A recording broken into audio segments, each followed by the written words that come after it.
So yo, what's up mga kautit, sa magandang hapon muli sa ating lahat. So ngayong araw, ito na yung panghuling update natin. Yan, so andito na tayo sa may Santa Ana Wharf. At dito na sa itong pababa na po ng ginagawang flyover. So nakikita naman ninyo yung gabundok na mas pinataas pa na pagtambak dito mga cottage. Siguro yan po yung pinakamataas na mga cottage. So hanggang doon sa pagbaba niyan, so parang gano'n, no? At ipapantayan nila mga cottage, so para po sa yan, no, magkonekta na dyan sa excuse me po, sa ginagawang flyover.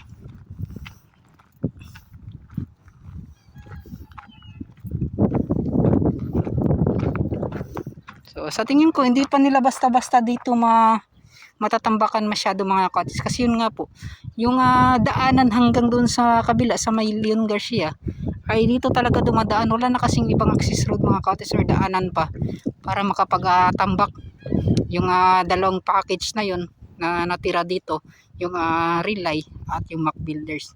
So ito lang talaga yung daanan nila. So parang di pa masyadong matatambakan dito. Yan, no? At ngunit na magagawa naman din yan nila ng paraan mga cottage. Yan. So siguro kapag dito ay natapos na, yan, siguro gagawa na lang ng panibagong access road pwedeng dyan banda.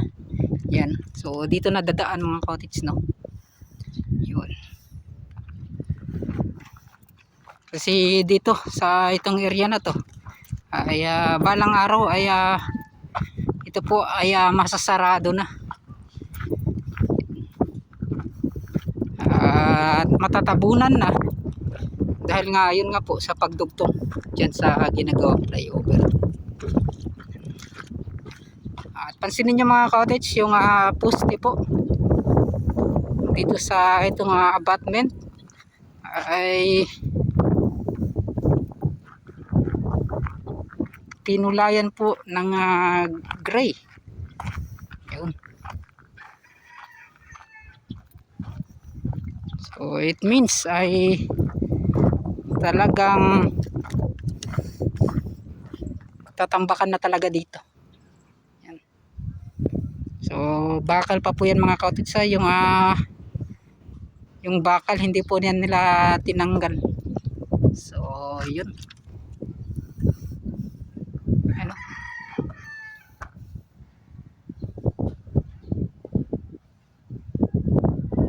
So yun nga po, inulit ko mga cottage.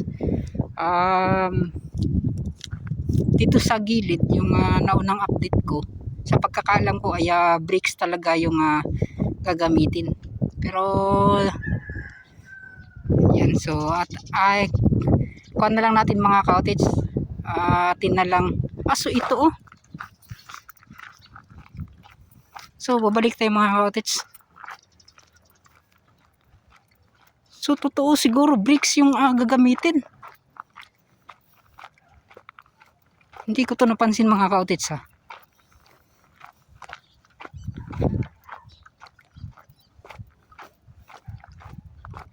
So ito na yun, yung sa bawat gilid sa tingin ko. Yan, oh. So ito yung bricks para dito sa gilid mga cottage, kung di po tayo nagkakamali. Yan, oh. So kita naman po ninyo yung itsura, yung pagkagawa. Yan. So 100% pala bricks yung yung gagamitin dito. Hindi yung pagre-reprap na yung mga bato ganing mga cottage para po sa paggawa dito sa gilid niya. So parang hindi ganun. So ipapile po nila yung bawat bricks. Yan. So ito na yun.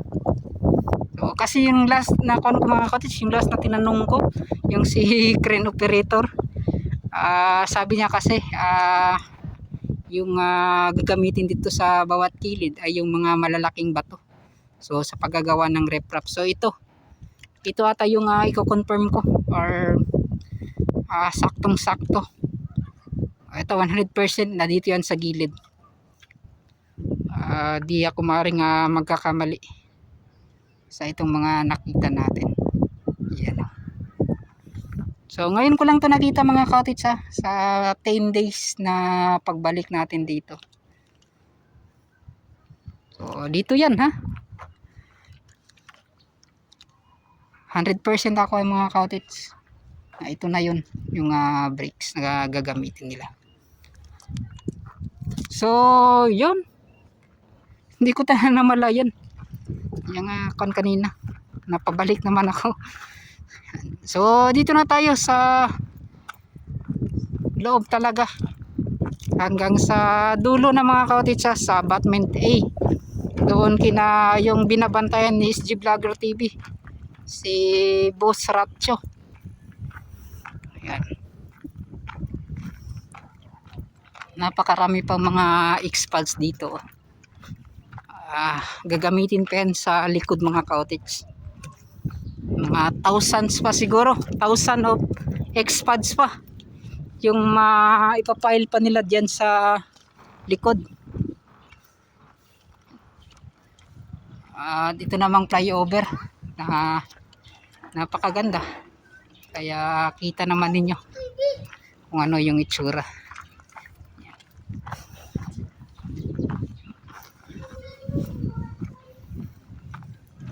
Yung kulang na lang dyan mga cottage, parang asfalto na lang talaga. So kapag nag turnover na clearing tapos sa kunting retouch, yan, ganun po mga cottage. Boss, nga po. Shout out guys. Yan na sila boss. Boss, nga po. Yan, shout out. So ito yung sinabi ko mga cottage. So ito po yung pinakamataas na sa paggawa po ng tawag niyan, ng wave deflector dito. So sa lahat po ng wave deflector, ito po yung mga kapag yung height mo na sa 6 flat lang mga cottage, hindi mo talaga matatanaw yung sa likod. Yan, buti na lang dinalagyan nila ng parang ito, parang open na. Kasi yan nga po, lalagyan nila, gagawan po yan nila ng hagdan. Yan. So kapag may mga lansya po dyan na dadaong, so pwede po dyan mga cottage. Picture taking sila. So ito na nga mga cottage, so sa loob ng Santa Ana Wharf. At kapag hindi umulan mga cottage, ganito po, isa rin sa mga yung kumbaga abog ba, yan o.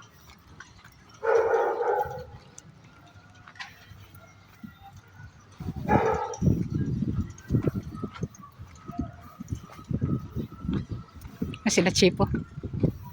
Hindi ka chip.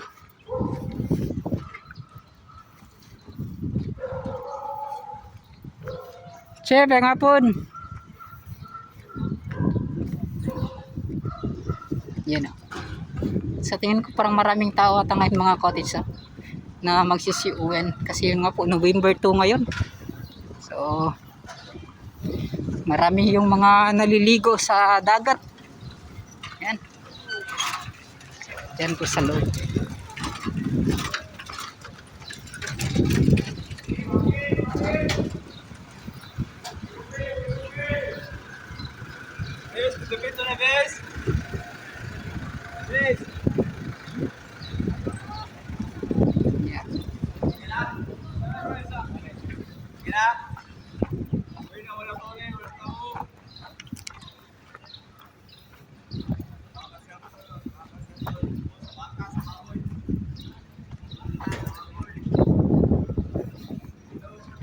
So yan, may nakita pa tayong ganito mga cottage.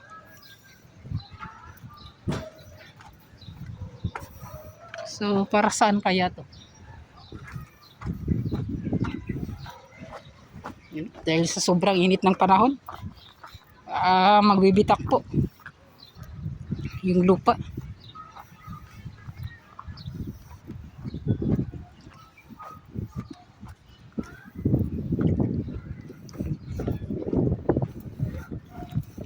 Sa tingin ko nasa mga 2 taon ngayon mga cottage.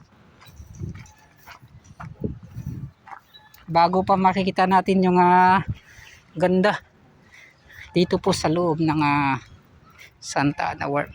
So yun, ganun pala mga ka-cottage. So parang yung ginawa nila ay sa daluyan ata ng tubig sa taas. Yan. Kasi nga po, hindi katulad doon sa may tawag niyan, doon sa may ginagawang bridge sa Talomo, Matina Playa, ay daik na po yun kasi dagat po yung kapag daluyan po ng tubig kapag umulan. So diretso na po sa dagat. Hindi katulad dito mga cottage, ay lupa po dito. So nilagyan po nila, ginawa nila ng ganon para dyan po dadaloy yung bawat tubig na mahuhulog dyan sa taas.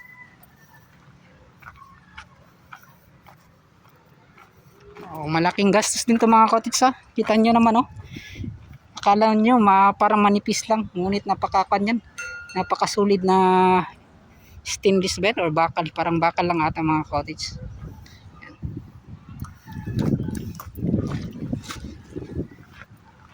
So yan yung mga tubo sa taas, naipakita natin yan dati yan. So hindi makita yan yung tubo na yan.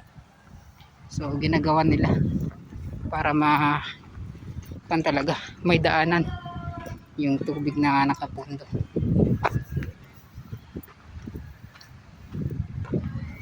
So yun mga cottage, sana andon si Ratcho sa abutment A sa dulo para makapag chika-chika tayo ng konti sa kanya. Yun.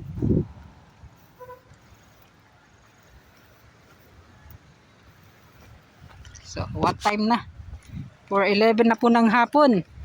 Yan So biglang gumanda na po yung panahon at natabunan na po si haring araw ng mga kaulapan. Yan ang cottage.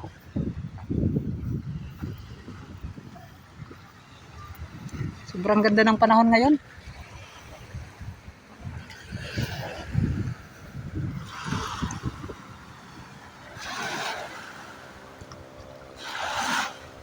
Wow, sobrang gandang tingnan. Lalong-lalo kapag nakita natin yung kaulapan mga cottage. Sobrang ganda. At ibang-iba na talaga itong Santa Ana Wharf. So yan. 2 taon ngayon mga cottage. 2 taon. Ibang-iba na dito.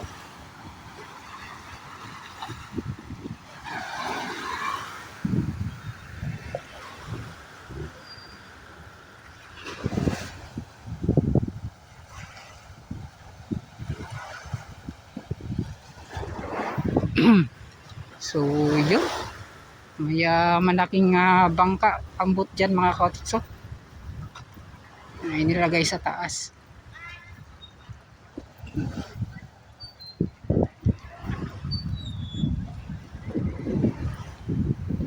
So yun mga cottage, dati kapag nangingisda kami dito lang sa mga gilid-gilid, yan yung makukuha natin dito, mga yung tinatawag nila kanduhaw, yung karabalyas, ganun mga cottage. May dalawang klase kasi yung iwan ko kung ano yung tawag sa Tagalog, yung anduhaw at karabalyas. Dalawang klase kasi yan, yung anduhaw, yung sa Bisaya, yun kasi yung mga malaki ganyan mga cottage na may kulay na may piklat. Yan. Yung karabalyas, yan yung mga maliliit. Yan yung mga fighter na parang mga isang pan lang. Sa Tagalog, isa kadangaw.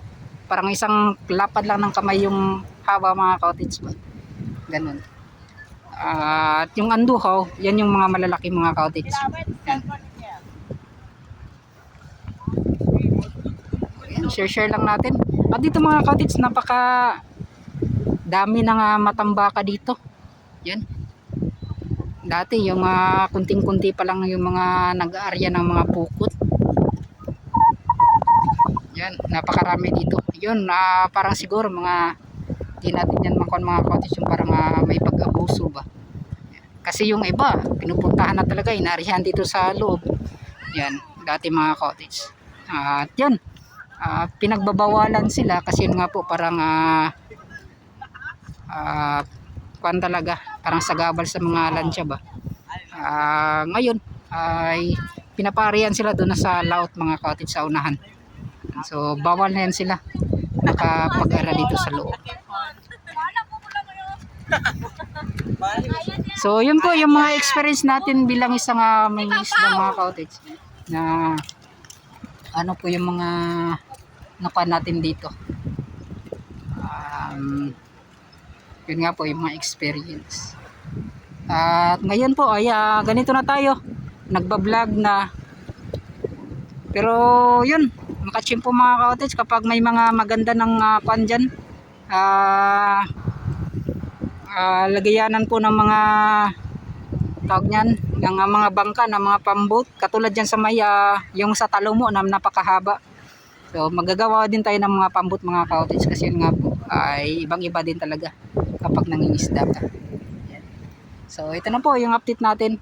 Pupunta na tayo dyan sa may abutment dyan kina Ratcho. So titingnan natin kung may mga nagbago ba dito, lalo na dyan sa taas. So let's go. So yun mga cottage, dito banda yan o. So kita naman ninyo.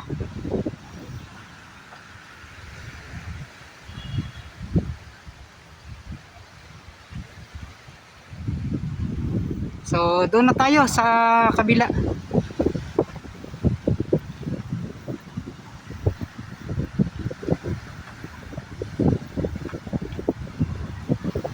At yun, nakita ninyo mga cottage, dati nga po ay napakarami pa ng buhangin dito ay kanila pong kinuha.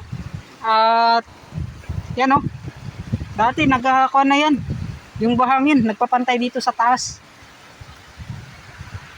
Ngayon kanila pong kinuha para po yung kapag lalaki po yung dagat or tataas po, hindi po makakapunta dito.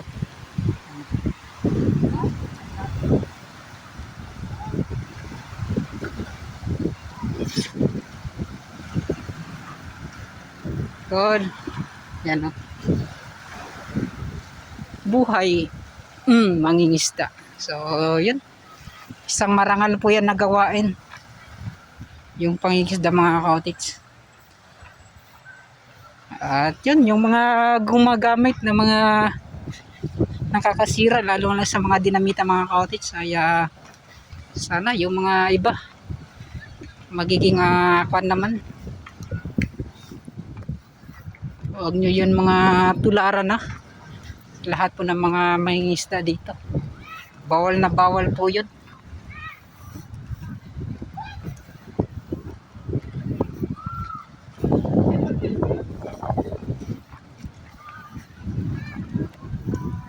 So ito yung Magsaysay Park mga cottage.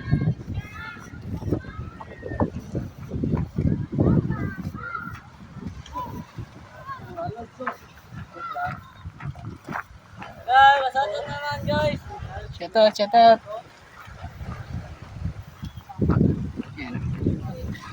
Yun, makita natin mga cottage kasi season na kasi ngayon ng para sa paglaot ng ganito mga cottage.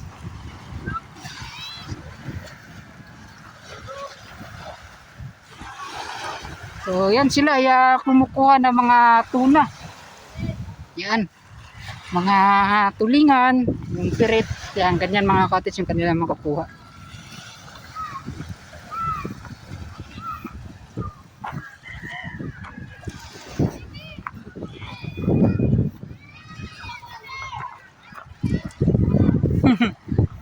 Shout. So dito na tayo mga cottage.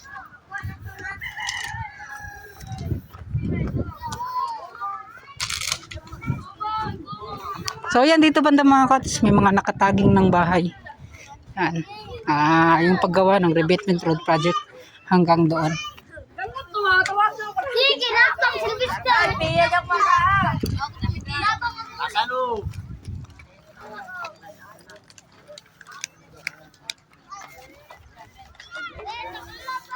So yun, restricted area. Beware of dog. Yan, shoutout sa mga nakaila. No, shoutout. Ay, magulaw-ulaw. Yan. Yan, salamat. Daghang tao kada hapon diri ah. Daghan. So, karon wala pa kay tao no, gamay ra. Yan, so shoutout eh. Kasi kanya mo dagan. Kanya kasagaran diri ah. Yan. So, kani shoutout sa mga dalaging ding, nga modalagahay na. Nga nadiri ah, nga nakaila. Dalaga na dai. Yan. So, dahil salamat ha. May nagbantay? Nagnagbantay dira? Wala? Ay naa na yun dito. Na. So, yung mga cottage so iwan ko kung nandyan pa si Ratcho. Si SG Vlogger TV, parang wala ata. Hindi ata sa kanya yung motor. Yan. Beware of dog mga cottage. So, sa mga pumupunta dito, yan, lagi nga sinasabihan naman yung mga cottage na bawal talaga pumasok. Lalong sa mga yun, sa mga residente ito. Chef, ngayong hapon. Yan. So, wala si Ratcho. Hindi si Ratcho po yung nakakuan dito mga cottage. So, di lang po tayo pupunta doon. So, atin lang po yapit dito banda. So, ito na. Yung mga makikita natin. So, binalik-balikan lang natin mga cottage. Para at least, nang sa ganun na baka may mga pagbabago na. Yan.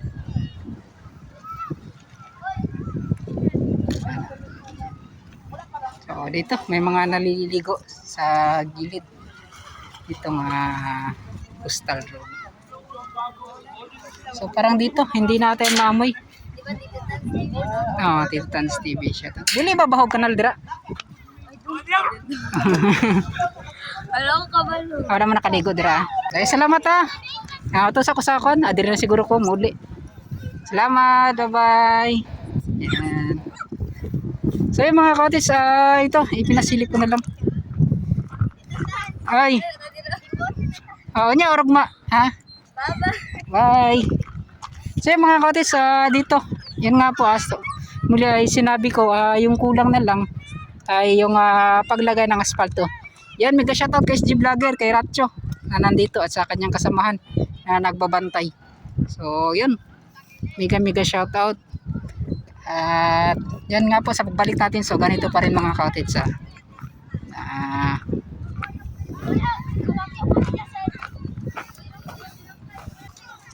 ayun, maraming salamat at hanggang dito na lang. Bye na.